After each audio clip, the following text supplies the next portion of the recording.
기도하겠습니다. 살아서 역사하신 하나님 감사합니다. 주님의 날 저희들이 이렇게 하나님 앞에 나왔습니다. 하나님 함께하여 주시옵소서. 시간을 구별하여 몸을 구별하여 하나님 앞에 나왔습니다. 또 하나님의 말씀을 들고 이 자리에 섰습니다.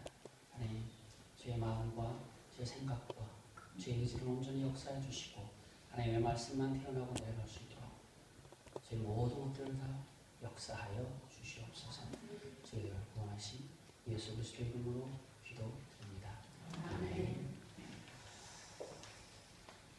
오늘 본문 말씀에 보니까 유대인의 명절에 예배하러 올라온 헬라인 몇 사람이 있더라고 20절에 나와 있습니다.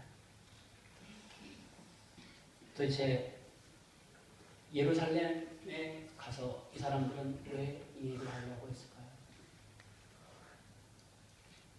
헬라인, 이 사람들은 바로 이방인들입니다. 그런데 이 이방인들이 예루살렘 성전에 와서 예배할 수 있는 장소는 한정이 되어 있습니다. 지금 우리로 말을 하자라고 하면은 이 예배당 안으로 들어오지 못합니다. 만약에 이 사람들이 오늘 21세기에 살아가고 있는 저희들과 함께 예배를 드린다라고 하면은 저기 일시는 로비까지밖에 못 들어옵니다. 거기 안에서 거기까지 와서 하나님 앞에 예배하는 자리에 나가서 하나님의 말씀을 들어야 한다는 거죠. 그런데 이 헬라인 몇 사람들은 어떻습니까? 21절에 보니까 빌립에게 가서 청하에 이르되 선생님 우리가 예수님을 배웠고자 합니다 라고 말합니다. 이 사람들도 아마 그 예수님께서 행하시고 있는 그 이적과 그 기적들을 멀리서 아니 가까이서 들려오는 그 소문들을 분명히 들은 걸로 느껴집니다.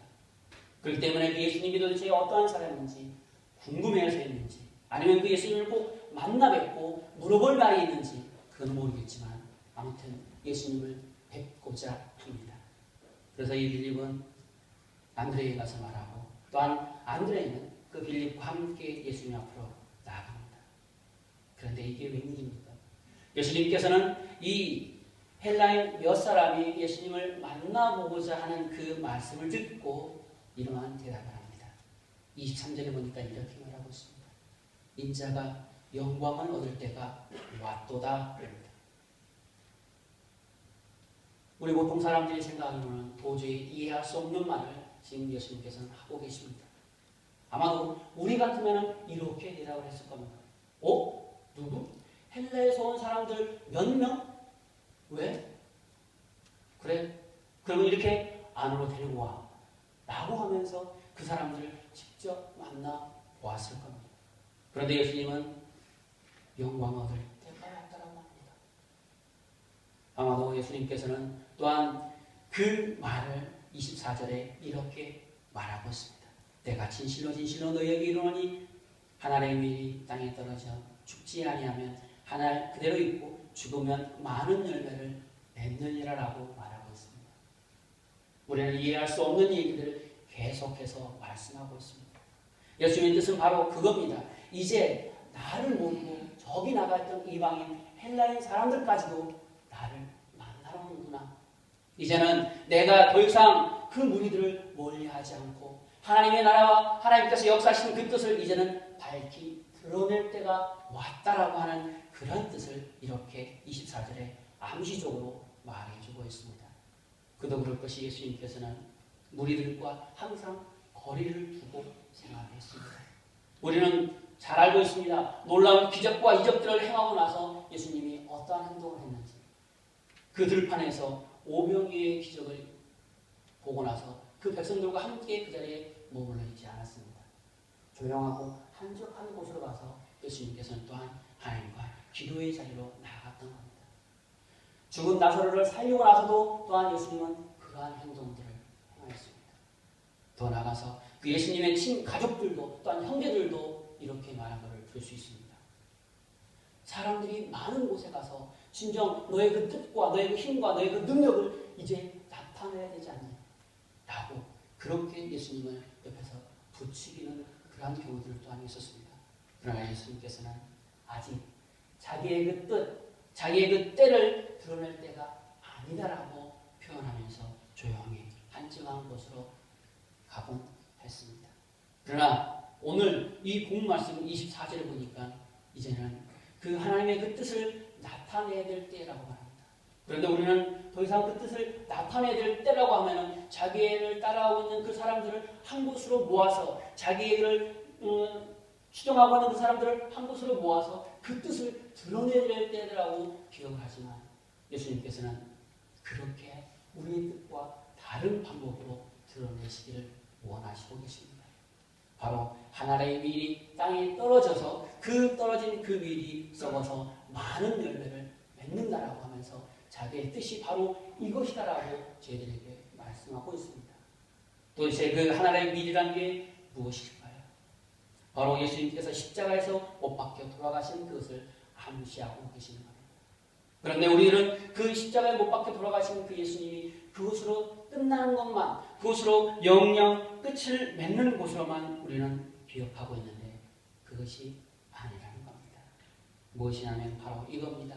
하나님의 뜻대로, 하나님의 행하시는 대로, 하나님의 역사하시는 대로 그곳에 함께 할 때 우리는 그것으로 끝나는 것으로만 생각하지만 그 위에 하나님께서 역사하여 주셔서 그 다음 올 그 열매들이 풍성하고 크다라는 그 뜻을 말하고 있습니다. 하나님의 밀, 우리는 너무나도 잘 알고 있습니다. 조그마한 그 씨앗 하나가 땅속으로 떨어집니다. 그런데 땅속으로 떨어지면 어떠합니까? 우리 눈에는 보이지 않습니다. 땅속으로 들어갑니다. 그러면 어디에가 있습니까? 땅에가 있습니다. 그리고 때가 지나고 철이 지나고 시간이 되었을 때 이 조그마한 싹이 올라옵니다. 그리고 그 싹이 올라오면 무럭무럭 자라기 시작합니다. 그리고 난 다음에 무성하게 큰 자란 그 나무의 열매는 어떠합니까? 무성하게 열립니다. 우리가 알다시피 고구마를 심을 때 보면 너무나도 잘 알 수 있습니다. 고구마 줄기를 심습니다. 그런데 거기에서 고구마는 무럭무럭 자라납니다. 어디에서 자라납니까? 땅 밑에서 자라납니다. 우리는 눈으로 볼 수 없습니다. 하지만 그 고구마를 캐낼 때 그 넝쿨을 걷어내고 그 땅을 헤치고 나온다고 하면 어떤 고구마가 있습니까? 그 열매가 무성히 달려있는 것을 우리는 볼 수 있습니다. 바로 예수님께서는 그 뜻을 이렇게 비유로 말씀하고 있습니다. 그럼 우리들은 우리의 삶과 우리의 생활 가운데 어떠한 삶을 살아야 될까요? 바로 이 뜻, 예수님께서 이제 때가 되었다. 바로 그 예수님의 뜻을 드러낼 때 하나님의 뜻 가운데로 행하면서 하나님께서 역사해 주시는 그 뜻을 드러낼 때라고 말하고 있습니다. 지금 우리가 살아가고 있는 이 시점, 이 환경, 이 여건 가운데에도 분명히 이 뜻을 드러내야 때라고 생각하고 있습니다. 이제 우리의 삶과 우리의 생각 가운데 우리는 무슨 뜻을 가지고 무엇을 쫓고 무엇을 의지하고 나가야 되겠습니까? 바로 예수님께서 말씀하고 있는 바로 이때 하나님의 영광 돌리고자 하는 그것을 바라보면서 하나님의 미랄이 되어서 우리의 삶 가운데 생활하고 나아가야 합니다. 또한 25절에 보니까 이렇게 말하고 있습니다. 자기의 생명을 사랑하는 자는 잃어버릴 것이요 이 세상에서 자기의 생명을 미워하는 자는 영생하도록 보존한다라고 했습니다. 도대체 지금 예수님이 말하고 있는 걸 도대체 이해할 수가 없습니다. 생명을 사랑하는 자는 생명을 잃어버린다고 했습니다. 또한 생명을 미워하는 자는 영생을 얻는다라고 말하고 있습니다. 도대체 이거는 무슨 뜻일까요? 바로 세상의 이타적인 삶을 살아가라고 저희들에게 비유적으로 말씀하고 있습니다. 그것은 바로 지금 우리가 살아가고 있는 이 시점을 돌아보면 너무나도 잘 알고 있습니다. 왜요? 살려고 노력을 합니다. 왜요? 내 명예를 찾으려고 열심히 부단히도 노력합니다. 내가 내 부와 내 사리사욕을 채우기 위해서 아침부터 열심히 노력을 합니다. 그거 결코 나쁜 건 아닙니다. 좋은 일입니다. 하지만 그 목적이 그 가운데 무엇이 있냐는 겁니다. 어떤 삶을 살아가고 있느냐는 겁니다. 바로 26절에 보니까 이렇게 말하고 있습니다. 사람이 나를 섬기는 나를 따르라.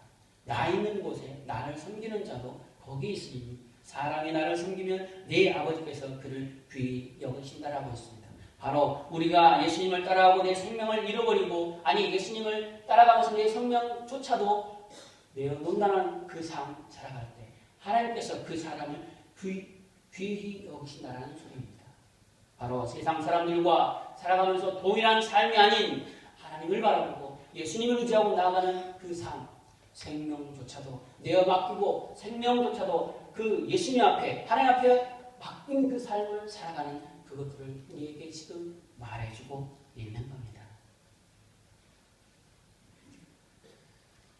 예수님께서는 오늘 26절의 이 말씀 가운데 저희들에게 이러한 말들 또한 같이 하고 있습니다. 선 고난, 선 죽음, 후 영광, 후 부활. 먼저는 하나님의 그 말씀대로 예수님을 따라가는 그 삶은 고난과 아픔이 있지만 그리고 난 그 다음에 그것으로 끝나는 게 아니라 그 위에 하나님께서 더해 주셔서 하나님께서 역사해 주셔서 영광과 부활이 있다라고 하는 그 말입니다. 그런데 우리는 예수님의 제자된 삶을 살아가는 저희들은 바로 이것들이 통과해야 할 일일지입니다. 그러나 세상에 무수히 많이 있는 사람들은 어떠합니까? 또한 예수님의 제자로서 살아간다라고 하는 그 사람들 또한 어떠한 삶을 살고 있습니까? 우리는 다시 한번 오늘 이 말씀을 통해서 우리 자신을 한번 돌아봐야 되겠습니다. 아니, 우리 자신을, 우리의 몸, 우리의 생각을 다시 한번 이 말씀에 적용시켜 봐야 합니다. 진정 내가 지금 서 있는 이곳, 이 땅에서 내가 진정 서 있는 이 삶의 자리에서 얼마만큼 예수님을 따라가고 있는 그 예수님의 제자인 삶을 살고 있는지, 아니 하나님을 바라보고 하나님의 영광된 그 삶을 살아가는 그곳 그 자리에 서 있는지 다시 한번 우리 자신을 돌아보고 다시 한번 우리 자신을 한번 더 되짚어봐야 되겠습니다. 예수님께서는 오늘 이 말씀을 통해서 진정 오늘 우리들이 살아가고 있는 이 환경과 여건들 가운데 우리가 무엇을 어떻게, 아니 예수님처럼 예수님의 그 제자들처럼 그러한 그 삶을 살아가야 되는지에 대해서 반증하고 있고 말씀하고 있습니다. 하나님의 미랄에 대해서 묵묵히 하나님의 따라가며 예수님을 제자된 삶을 살아갈 때 오늘 하나님께서는 26절에 말한 것처럼 귀히 여기신다라고 말하고 있습니다. 이제 21세기를 살아가는 저희들, 아니 저희들의 삶 가운데 저희들의 생활 가운데 살아가고 있는 저희들은 어떠한 삶을 살아가야 될까요? 다시 한번 우리는 생각해 봐야 되겠습니다. 세상의 이타적인 삶, 세상이 추구하고 있는 그 삶과 다른 삶, 세상에서 추구하고 있는 그것들을 따라가는 게 아니라 하나님의 말씀 가운데 예수님의 제자로서 예수님을 따라가는 그러한 삶 살아갈 때 우리의 믿음이, 우리의 신앙이 예수님께서 하나님께서 귀히 여기신다라고 말씀하고 있습니다. 오늘 믿음으로 살아가는 사람들에게 가장 어려운 것은 또한 가장 힘든 것은 공포라는 그것입니다. 예수님의 제자로서 살아가는 그 삶은 결국에는 죽음까지도 맞이할 수 있다라고 하는 그 말입니다. 하지만 하나님께서는 그것이 죽음으로 끝나는 게 아니라 그 다음에 하나님께서 역사해 주시는 그 영광과 하나님께서 예비해 놓은 그 열매가 풍성이 있다라고 다시 한번 말씀하고 있습니다. 죽음의 반대는 바로 생명입니다. 생명을 살아간다면 예수님의 그 사랑 또한 그것을 따라가야 합니다. 그렇다면 우리들 그 다음에 하나님께서 역사해 주시는 그것대로 우리의 모든 것들을 추구하고 나아갈 때 하나님께서 우리에게 그 풍성한 열매를 맺게 하여 주시는 겁니다. 믿음으로 신앙생활을 하는 그 믿음으로, 기뻐하는 그 믿음으로 많은 열매를 맺고 또한 우리 귀한 우리 진부모교회 우리 성도님들 한 사람 한 사람이 되길 소망합니다. 기도하겠습니다. 하나님의 미인이 되어 땅에 들어서 많은 열매를 맺듯이 우리의 삶의 자리에서 예수 그리스도의 사랑을 몸으로 실천할 수 있도록 지혜와 명철을 더하여 주시옵소서. 우리를 구원하신 예수 그리스도의 이름으로 기도드립니다. 아멘.